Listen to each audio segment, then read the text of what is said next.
Doralicious Show. The idea of Greece was chosen as a title because we're going back to the very foundations of the modern Greek state and talking about how it came to be, talking about how this idea flourished, and looking back at it with an eye from the diaspora, from most of us were in our groups, not all, were born here and received their Greek history education through Greek school. And so it was an amazing opportunity for us to go back with Professor Gekas's guidance to re-examine that part of Greek history through a more fulsome lens, much more fuller and complex than when we were Greek school students. I'm going to come to you. What was your reaction to see what people here knew about the Greek Revolution of 1821 versus what actually happened? So how did you kind of entertain those two different worlds almost?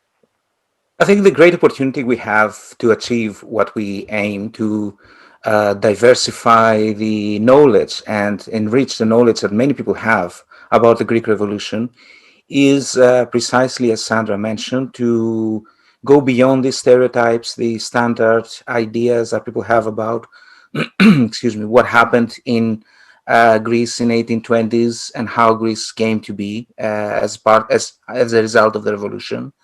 So the content is very important, and it's quite challenging because, as Georgia mentioned earlier and Sandra alluded to, many people, including in Greece, I wouldn't say don't really know exactly what happened.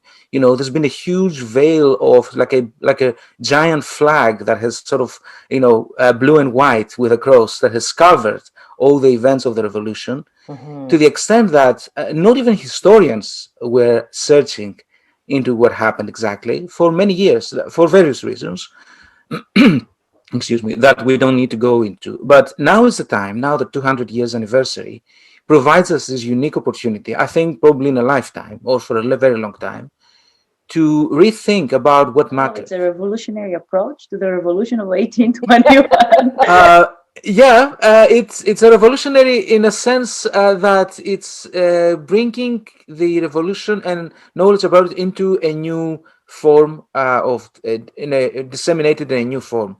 Okay. Everything else that people are doing, as far as we know, are kind of standard. They're very important. They are publishing sources. They are holding conferences, hosting conferences. They are publishing. But podcast, as far as we know, is something that only we are trying. Different rebellions and many uprisings that were happening. We talk about, the extreme violence.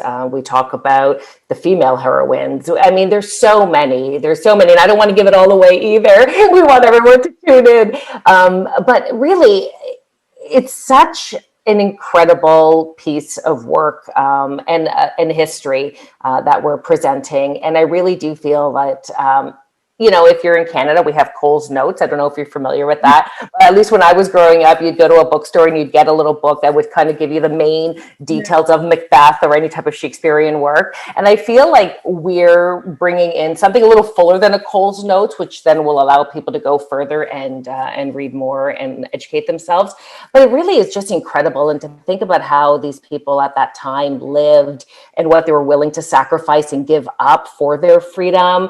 And there's so many misconceptions around the Greek Revolution, and freedom is such an interesting topic that we touch on, and slavery as well. There's just so many pieces that I don't think a lot of people really know about unless they've dived in and learned this on their own.